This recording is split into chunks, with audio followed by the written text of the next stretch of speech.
I'm here, he confirmed softly. He reached out to check her temperature, again his hand cool and steady on her hot skin. As his hand rested on her forehead, his thumb in a slow unconscious gesture stroked her temple. It was a simple soothing motion, a gesture of pure unthinking tenderness. It was not the action of a doctor with a patient, or a man fulfilling a contract. It was an act of genuine care. He seemed to realize what he was doing at the same moment she did. He snatched his hand back as if he had been burned, a look of shock and self-reproach flashing across his face. He stared at his own hand, then at her. His jaw tight with a sudden, fierce irritation, an irritation directed entirely at himself. He had broken his own cardinal rule. He had allowed an emotional variable to enter the equation. Without another word, he stood up and walked out of the room, leaving her alone in the darkness, her skin still tingling from the ghost of his touch. He was terrified, she realized, not of her or of the flu, but of the undeniable, terrifying truth that his own heart was betraying him. After Emily recovered from the flu, a new, fragile tension settled between them. Henry's act of care and his subsequent panicked retreat had been a silent confession. They both knew he had felt something, and they both knew they couldn't talk about it. They tiptoed around each other, their conversations painfully polite, their interactions meticulously professional, each of them desperately trying to reinforce the crumbling walls of their contract. The universe, however, seemed to have other plans. "We have to go to Florence," Henry announced one evening, his tone brusque, his eyes fixed on a file he was reading. "Florence?" Emily asked, surprised. "There's a neurosymposium at the Carnegie University Hospital," he explained, still not looking at her. "I'm the keynote speaker. As my devoted wife, your presence is expected. We leave Friday." The thought of being trapped with him for 3 days in the most romantic city in the world was both terrifying and exhilarating. Florence was a dream, but for Emily and Henry, it was a beautiful, sun-drenched torture chamber. To maintain their public image, they were forced into a constant performative intimacy that felt dangerously real. They had to share a suite with separate bedrooms, of course, but a shared living space. They had to walk arm in arm through the cobblestone streets, posing for pictures for the hospital's social media team who were documenting the trip. On their first afternoon, they were instructed to get some romantic shots for the hospital's newsletter. They found themselves standing on the Ponte Vecchio, a professional photographer directing them. Closer, the photographer called out, "Dr. Montgomery, put your arm around her." Mrs. Montgomery laughed. "Look at him like you adore him." Henry's arm felt like a brand around her waist. Emily forced a laugh, tilting her head back to look at him, and was startled by the look in his eyes. He was looking down at her, not with the cool detachment of a business partner, but with a raw, unguarded intensity that made her breath catch. "Perfect," the photographer shouted. Later they bought gelato and sat on the steps of a piazza, the warm Italian sun on their faces. For a moment they forgot they were performing. They talked, really talked, about the art, the history, the beauty of the city. He told her about a summer he had spent here as a medical student, and she told him about her dream of one day sketching the Duomo. They laughed at a joke he made, a real shared laugh that echoed in the sunlit square. It was easy. It was natural. It was terrifying. The breaking point came on their last night. After the symposium's formal dinner, they decided to walk back to the hotel, the air warm and scented with jasmine. They wandered through the quiet, winding streets, their footsteps echoing on the ancient stones. They stumbled upon a small hidden piazza where a lone violinist was playing a hauntingly beautiful romantic melody. A few other couples were scattered around, listening, wrapped up in each other. Henry and Emily stopped, drawn in by the music. They stood there in the soft glow of the gas lamps, not speaking, just listening. The music swelled, a melody of longing and love, and it seemed to fill the space between them, saying everything they couldn't. In the middle of the small crowd under the Tuscan moon, he turned to look at her. The world around them seemed to melt away. There were no cameras, no colleagues, no contract. There was only the music, the moonlight, and the undeniable truth in his eyes. He saw her, not Miss Scott, his contractual wife, not the woman from the diner. He saw Emily and she saw him. Not the billionaire surgeon, but Henry, the man who had cared for her when she was sick. The man who had laughed with her over gelato. Slowly, inevitably, he began to lean in. The desire in his eyes was a clear, unambiguous confession. His lips were inches from hers. This was it. The moment the storm had interrupted. The moment they had both been dreading and secretly craving. The kiss that would end everything. And then, at the exact same instant, they both flinched back as if they had been electrocuted. Panic flashed in their eyes, the shared, terrifying realization of what they had almost done. They had almost broken the contract. They had almost chosen a moment of truth over a year of security. "It's getting late," he said, his voice strained. A harsh rasp in the quiet piazza. "Yes, we should go," she replied, her own voice a breathless whisper. They turned and walked back to the hotel in a suffocating, frantic silence. A full foot of space between them. Each was trapped in their own private terror, horrified not by the man-made rules of their contract, but by the undeniable, uncontrollable laws of their own hearts. Are you enjoying this story? Don't forget to hit subscribe and help us grow. Thank you for being here. The flight back from Florence was a study in silent, agonizing tension. Henry and Emily sat side by side, a chasm of unspoken words between them. The near kiss in the piazza had shattered their fragile truce. The denial was no longer possible. They both knew the truth, and the knowledge was a dangerous, volatile substance that threatened to explode at any moment. They returned to the penthouse and to their respective wings. The physical distance a welcome if inadequate shield. They avoided each other for 2 days, communicating only through professional text messages. The explosion came not from within, but from the outside world. On the 3rd day, Emily was scrolling through a news feed on her tablet when a headline made her blood run cold. "The Ice King's Meltdown, My Life with Dr. Heartless" by Catherine Sterling. It was an exclusive excerpt from the tell-all memoir of Henry's ex-wife. With a trembling hand, Emily clicked the link. The article was a masterpiece of character assassination. Catherine painted Henry not just as a neglectful husband, but as a cold, unfailing monster. She twisted his dedication to his work into a pathological obsession, his need for privacy into a sinister secrecy, his quiet nature into a cruel emotional withholding. She detailed fabricated arguments, twisted private moments into public grievances, and portrayed herself as the loving, long-suffering victim of a man incapable of human emotion. The article was a viral sensation. The comment section was a cesspool of vitriol directed at Henry. Sociopath, narcissist. He saves lives but destroys them at home. Emily felt a white-hot rage build in her chest. It was a lie, all of it. The man she described was a caricature. A villain from a cheap novel. He was not the man who had laughed with her in Florence, or the man who had gently placed a cool cloth on her forehead in the middle of the night. She found Henry in his study. The room was dark, save for the glow of the city lights outside the massive window. He was standing by the bar. A half-empty bottle of whiskey on the counter, a glass in his hand. He was staring out into the darkness, his posture rigid with a pain that was almost a physical presence in the room. "Henry," she said, softly from the doorway. He didn't turn. "You shouldn't be here," he said, his voice a low, rough rasp. "Go to your room. I read the article," she said, ignoring his command and walking further into the room. "It's all lies." He let out a short, bitter laugh. "Is it a cold, unfailing man who uses contracts to manage his relationships? Sounds about right, doesn't it?" "No," she said, her voice firm. She walked over to him and gently took the whiskey glass from his hand, placing it on the counter. "She doesn't deserve your pain, Henry. She's not worth it." He finally turned to look at her, and the raw, unguarded agony in his eyes made her heart ache. The carefully constructed walls of the billionaire surgeon had crumbled, leaving only a man who was deeply, profoundly wounded.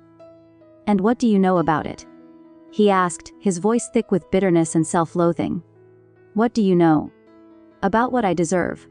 "I know," she said, her voice softening, her gaze holding his, "that the man she describes in that article is not the man who took care of me when I was sick. He's not the man who made me laugh in a piazza in Florence. He's not the man I see right now."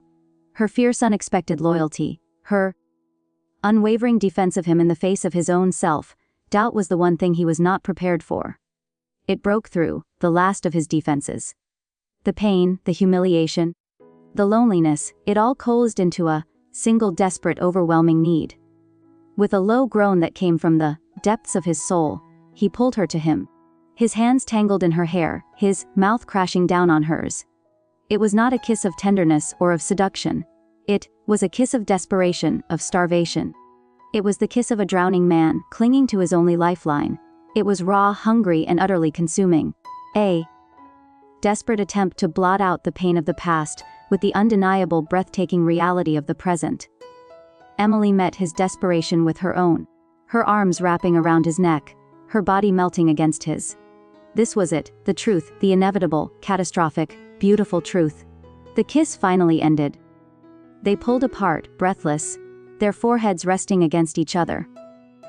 They stared into each other's eyes, the air crackling with the aftershock of what they had just done. The horror of their action dawned on them both at the same moment. They had just, in the most undeniable way possible, broken the contract. It was over. The silence in the study was absolute, broken only by their ragged breathing. The kiss had been a confession, an admission of everything they had been fighting so desperately to deny. The game was over. The rules had been broken. Henry was the first to pull away, stumbling back as if he had been physically struck. He stared at her, his face a mask of horror and self-loathing. He looked at his own hands as if they had betrayed him. "I kissed you," he said, his voice hollow, devoid of all emotion. He was a doctor diagnosing a fatal wound. "I felt attachment." He walked over to his desk, his movement stiff, robotic. He was no longer the passionate, desperate man who had kissed her. He was Dr. Henry Montgomery, the man of logic, the man of rules. And he was about to enforce the most painful rule he had ever written. According to Article 11 of our agreement, he recited, the words sounding like a death sentence. "The contract is now terminated." He sat down in his chair, his back ramrod straight, and began typing on his computer. He was preparing the final fund transfer, the severance papers. He was following his own protocol, even as it was clearly destroying him. He was amputating the limb to save the body, cutting her out of his life to preserve the cold, empty order he had built around himself. Emily watched him, her heart shattering into a million pieces. He was going to do it. He was actually going to let her go, to push her away, all because of a stupid, impossible clause he had created to protect a heart that was already clearly broken. A fire born of love and a fierce, desperate anger ignited in her soul. She would not let him do this. She would not let him hide behind his own walls. "Wait," she said, her voice trembling but firm. He didn't look up from his screen. "The terms are clear, Emily. I broke the clause. The consequences are automatic." "Then you're a fool," she shot back, walking to his desk and standing before him, forcing him to look at her. He finally raised his eyes, and the pain in them was so profound, it stole her breath. "If we're going to be honest," she said, her voice ringing with a newfound strength. "If we're going to invoke the one clause that demands the truth, then let's be completely honest." She took a deep, steadying breath. "You weren't the only one who broke the contract, Henry," she confessed, her gaze unwavering. "I broke it 2 weeks ago. Maybe even the first night at the wedding. I fell in love with you. I am in love with you." Her confession hung in the air, a stunning, beautiful counter move. He stared at her, utterly speechless. He had prepared for every contingency, every variable except this one. The impossible clause had created an impossible impasse. He had broken the rule, so he was obligated to end the contract. But she had broken it too. If they were both in breach, who had the right to enforce the penalty? The very rule that was designed to keep them apart now bound them together in their shared mutual guilt. "So what now, Henry?" she asked softly, a challenge in her eyes. "You can't fire me for breaking a rule you broke yourself. You can't enforce a penalty on me that you also deserve. Your perfect, logical, emotion-proof contract, it has a loophole." He looked from her defiant, loving face to the termination papers on his screen. His entire world, a world built on rules and control, had just been turned upside down by the one variable he had refused to entertain. He was a genius, a master of logic. But in that moment, faced with the beautiful, illogical, and undeniable truth of their shared love, he had absolutely no idea what to do. The mutual confession left them in an impossible suspended state. The contract was broken. Yet it couldn't be enforced. They were bound by the very rule that should have torn them apart. The air in the penthouse, once charged with unspoken tension, was now thick.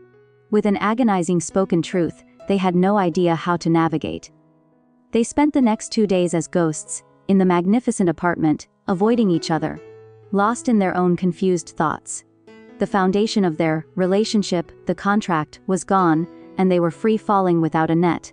Finally, it was Emily who broke the silence. She found Henry in his study, staring out the window, looking just as lost as she felt. "I have to go," she said, her voice quiet but firm. "I can't stay here like this, Henry. Not in this limbo. The contract is broken. The reason I'm here is gone. I need to think. I need space." He turned to face her, his expression etched with a pain that mirrored her own. He wanted to argue, to tell her to stay, but he had no right. He was the one who had written the rules. "I understand," he said, his voice rough. Leaving the penthouse felt like tearing a part of herself away. She returned to her old, modest apartment which her mother had been keeping up. The debts were gone. Her mother's health was secure. The practical reasons for the contract were fulfilled. But her life, which should have felt free and unburdened, now felt empty, colorless. The silence in her small apartment was a hollow ache, a stark contrast to the charged, meaningful silence she had shared with Henry. Henry, meanwhile, was adrift in his own, cold, empty fortress. The penthouse, once his sanctuary of order and control, was now a monument to his failure. Her absence was a physical presence, a void in every room. He would walk past her door and feel a pang of loss so sharp it was like a physical blow. He had built a world to protect himself from emotion, and now he was drowning in it. He had lost. He had tried to control love, and love had shattered his perfect, logical world. A week after Emily left, his mother, Elena, arrived at the penthouse for their scheduled weekly dinner. She found him in his study, a glass of whiskey in his hand, staring at a blank wall. The house was immaculate, but it felt dead. "Good heavens, Henry," she said, her sharp eyes taking in his disheveled appearance, the emptiness in his eyes. "You look dreadful. Where is that girl?" "The Scott girl? She's gone," Henry said, his voice flat. "Gone? What do you mean gone? I was just beginning to like her. She had a spine, unlike that insipid textile heiress." Eleanor sniffed, her disapproval of his previous potential matches still potent. "What did you do?" Henry, for the first time in his life, told his mother the complete truth. He told her about the contract, the impossible clause, the kiss, the mutual confession, and Emily's departure. Eleanor listened, her expression unreadable. When he finished, she was silent for a long moment. He expected a lecture, a told you so about the folly of getting involved with someone from a different world.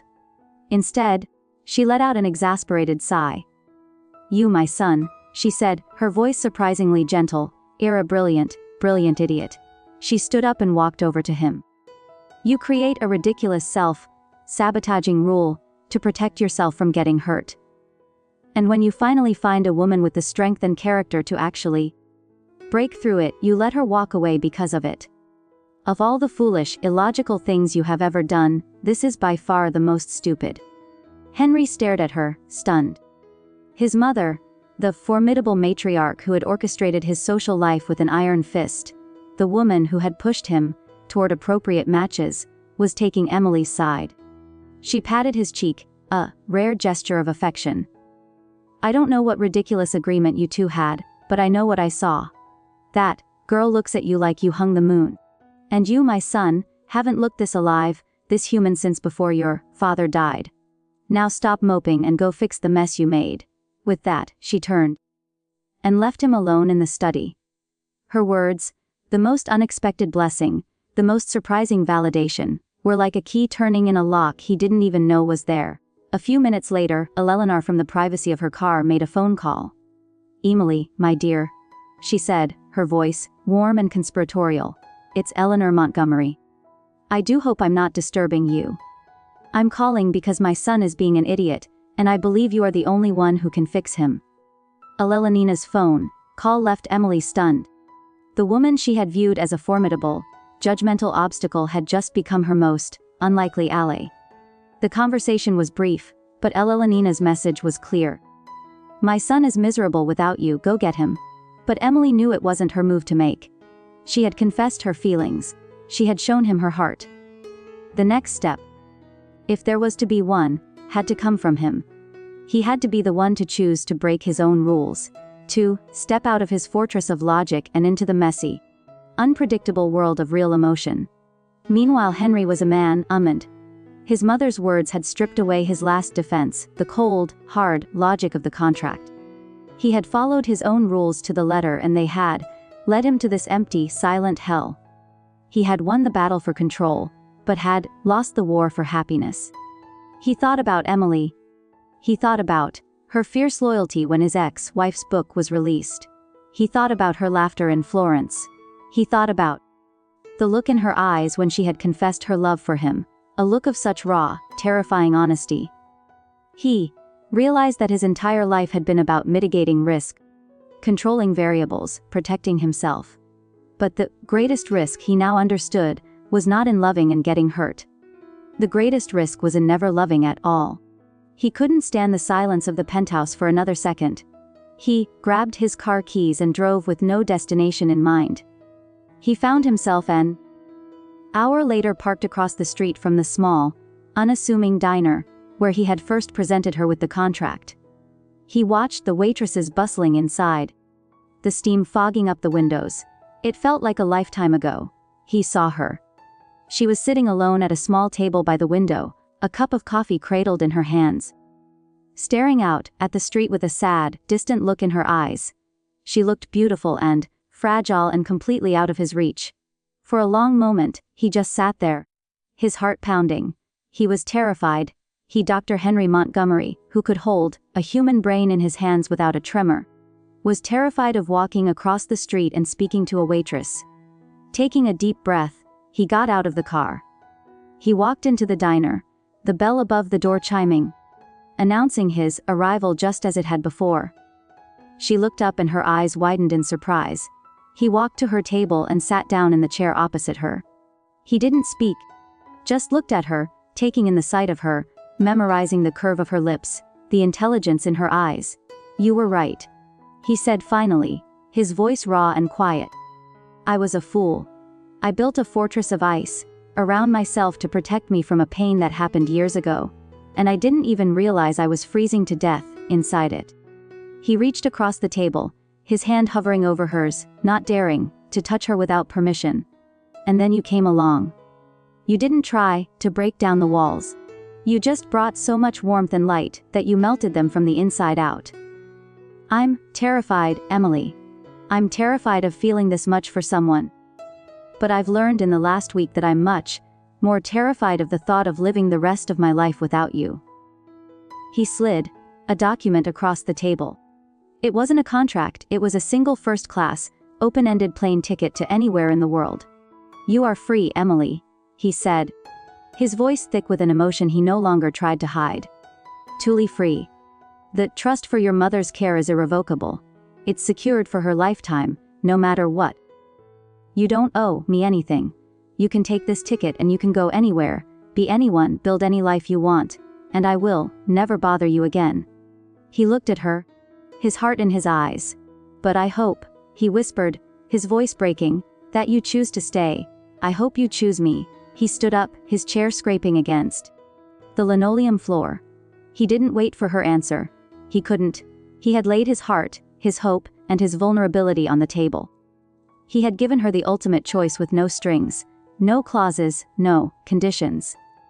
He turned and walked out of the diner, leaving her alone with the ticket to anywhere, and the unspoken question of whether her world was still with him. Emily sat in the quiet diner, the murmur of conversations and the clinking of cutlery fading into a distant hum. The only thing that felt real was the plain ticket resting on the table in front of her. It was a slip of paper that represented absolute freedom. Paris, Rome, Tokyo, a new life, a blank page, a chance to be the artist she had always dreamed of being with no debts. No worries, no attachments. It was everything she should have wanted. But as she looked at it, she didn't feel a thrill of excitement. She felt a profound hollow ache. A world without Henry in it, no matter how beautiful or exotic, felt like a world in black and white. He was the color. He was the warmth. He was the chaotic, terrifying, beautiful variable that made her feel alive. She thought of his face when he had made his plea. The raw vulnerability, the fear, the hope. He had given her the ultimate gift. A choice with no strings attached. He had finally truly trusted her. She didn't need to think. Her heart had already made its decision weeks ago. She left the ticket on the table, a silent offering to a life she no longer wanted, and walked out of the diner. Henry was in his study, pacing like a caged animal. He had been staring at his phone for an hour, waiting, hoping, dreading. He had played his final card, and now he had no moves left. He was completely, utterly powerless. He heard the soft chime of his private elevator arriving at the penthouse floor. His heart stopped. He stood, frozen, barely breathing, listening to the soft footsteps approaching his office. The door opened. It was Emily. She stood in the doorway, her expression calm and certain. She didn't say a word. She walked to his desk where a framed photo of his parents sat. She picked it up, then walked to the bar where the open plane ticket lay. She placed the ticket on the bar, then walked to the large abstract painting on the wall. "What are you doing?" he finally asked, his voice a whisper. "I'm redecorating," she said simply. She walked back to him, stopping just a few feet away. "I don't want a ticket to the world, Henry," she said, her voice soft, but ringing with a strength that filled the vast room. "I already have my world." She took a step closer. "It's here with you." The relief that washed over his face was so profound. It was like watching a statue come to life. He crossed the space between them in a single stride, his hands coming up to frame her face as if to be sure she was real. "I thought I'd lost you," he breathed, his forehead resting against hers. "Never," she whispered, her hands coming up to rest on his chest, feeling the frantic, relieved beating of his heart. "You just had to come and find me." He pulled her into a hug, a desperate, all-encompassing embrace that was not about passion, but about homecoming. It was the first time they had held each other without the shadow of the contract, without rules, without fear. It was just them. "I love you, Emily," he said, his voice thick with emotion, muffled by her hair. "I love you, Henry," she replied, her voice full of a joy so pure it brought tears to her eyes. They had found their way back to each other, not by following the rules, but by having the courage to break them. Hey dear, are you enjoying this story? Don't forget to hit subscribe and help us grow. Thank you for being here. The weeks that followed were a revelation. Living together without the suffocating weight of the contract. They discovered the simple, beautiful rhythm of being a real couple. They learned each other's habits. The way he always left his coffee cup on the edge of the counter. The way she hummed softly when she was sketching. They had late night conversations that had nothing to do with public appearances and everything to do with their hopes, their fears, and their shared future. Henry, for his part, was a man transformed. The cold clinical surgeon was replaced by a warm, attentive partner. He would come home from the hospital, and the first thing he would do was find her. His smile genuine, his eyes full of a love he no longer tried to hide. He took a genuine interest in her art, converting one of the Pinna's spare rooms into a beautiful light-filled studio for her without her even having to ask. One evening, about a month after she had returned, he came home with a mysterious smile on his face. "Put on something nice," he said, his eyes sparkling with a secret. "We have a reservation." "A reservation where?" she asked, intrigued. "You'll see," was all he would say. He took her back to the opulent plaza, the hotel where their strange, complicated story had begun. But he didn't lead her to the grand ballroom. Instead, he led her up a private elevator to a stunning rooftop terrace that had been closed to the public for the night. The terrace was empty, save for a single table set for two, surrounded by hundreds of flickering candles.